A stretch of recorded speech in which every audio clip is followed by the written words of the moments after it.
everyone, and welcome to All Things Sin with Ashley. I'm your host, Ashley, and today we are going to talk about networking. If you've been keeping along with all the episodes posted, one tip that every guest has mentioned is networking. So today I'm just going to give some tips about networking and things that have helped me, and hopefully they help you. And please make sure you comment with any other tips that I might miss. So the first thing about networking is to first be approachable.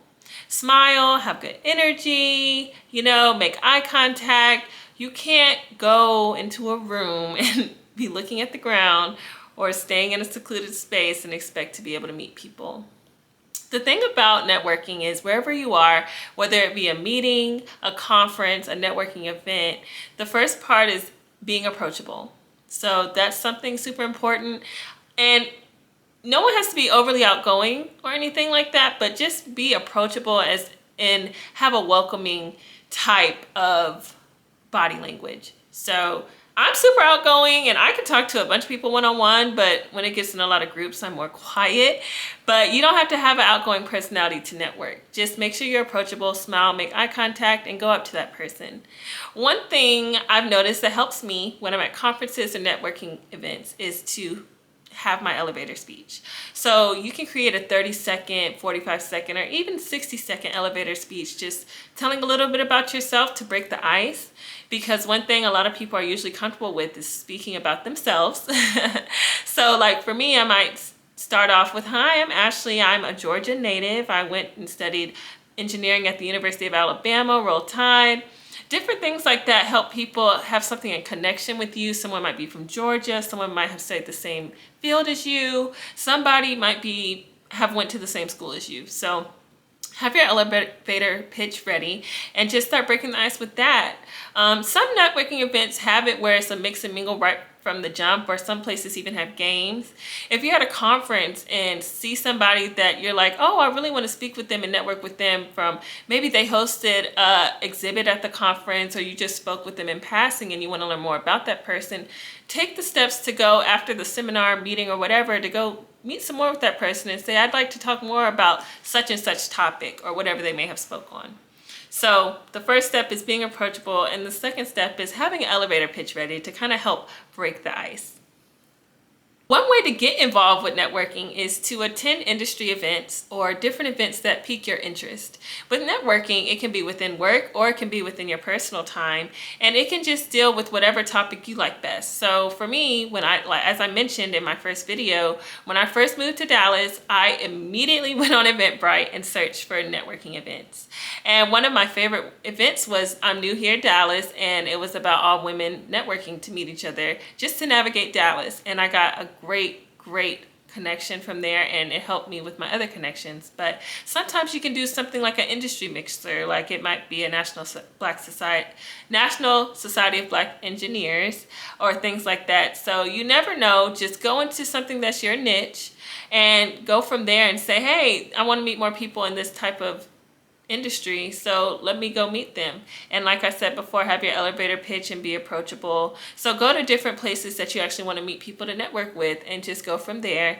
And sometimes even if you're in school, you can network with other professors, research professors, students from other groups and other organizations. It helps build your network because you never know who might have a different friend that has something similar in common with you. And that can help bridge the gap and bridge new connections. So that's always good. One thing I will say is do not fear rejection. It's okay if someone doesn't want to speak to you because at least you tried. It's better to know and not say, I wish I had spoke to that person before I left the event, or I wish I had talked to them before I left the conference. Just get out of your comfort zone and just say hi with a smile, and you'd be surprised at how people respond to that. Even if people are rejecting the conversation, at least you know you put the effort in. So if you're nervous about people not wanting to speak to you, just take that shot, because 99% of the time they'll talk to you and you'll get to engage, and then you can see from there if you want to continue a networking type relationship. One thing about after meeting the people you network with is to make sure to follow up with them. It could be an email, it could be on LinkedIn, it could be on different social media platforms. Make sure you say, hey, I just wanted to reach out, Happy New Year, or hey, I just recently went to a conference that we met at and I thought of you, or different things like that. Build genuine connections and really follow up and reach out. And you don't have to get too personal with anything. You can just say, hey, did you see a new article today? Or different things that may have your common interest in mind, and just make sure you nurture that networking relationship. And you get to decide how deep you want to nurture into the relationship, but that is a good way to keep your network and have genuine interest in what each other is doing and striving for and working towards. So that's another tip when networking, is to, follow up and build genuine connections. The good thing about networking is that you guys get to both provide value to each other. So sometimes people have already been through the journey that you're navigating, and you can ask them tips for success along their journey, different resources they may have used, different platforms, software, whatever your interest is that you both have. Those people can lend great things to you, and you can also give knowledge to them that maybe they may not have. So the good thing about networking is you get to expand your horizons, learn new things, meet new people, and grow together.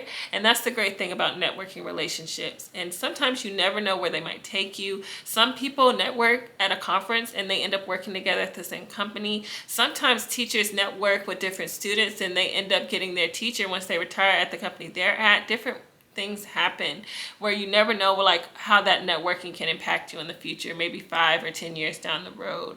But of course, genuine connection is the first part. Don't just network to see what someone can do for you. Make sure you have something to offer in the relationship as well, whether it's a tip to de-stress, or hey, when I was going through a similar situation, this is how I went through that, and this is the resources that helped me. Make sure, when you network, that it's the give and take, it's not all take, and make sure that you are nurturing it as you would with your regular friendships. No matter the age difference, age gap, one thing you just want to make sure is that you are of value in the networking relationship as well. Super important as well is to think about the quality of the relationships versus the quantity of networking relationships you make. So sometimes people are like, I just need to have 100 people in my network because I want to say I networked with 100 people. That's not always the best way. It's okay to have a smaller group or selection of people and just continue to nourish those, because those are people that really have genuine care for you and that will pour into you and give the truth and that you can build trust with. So make sure you're building quality relationships over quantifiable relationships, and that's super important. And make sure, even as seasons change and things transition, to still keep in touch with the people that helped you start off originally with your networking journey or your mentorship journey. It's super important to remember the people that were there when we had nobody, and just to make sure you let them know, I do appreciate you and you were there during a very pivotal time in my life. And that's super important as well. So I hope you enjoyed these tips for networking. I hope you get to use a few. Please like, comment, and subscribe. And please comment any other tips you use when networking that maybe other viewers can use as well. Thank you for joining All Things STEM with Ashley. Have a great day.